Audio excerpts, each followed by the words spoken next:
কয়টা বাচ্চা আপনার? আল্লাহর মাল 6 জন। সামনের মাসে 7 জন হইব।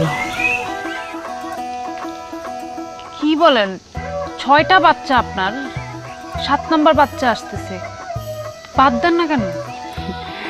আল্লাহ দিলে বান্দার কি করার আছে?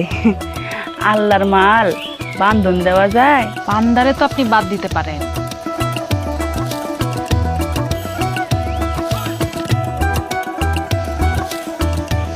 ওইটা ব্যবহার করতে বল।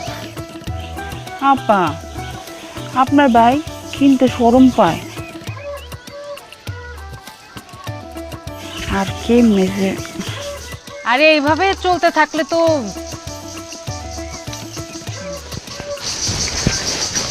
ওনাকে বলবেন ওটা ছাড়া কাছে আসা যাবে না। 1 কাপ টাইট দেবেন,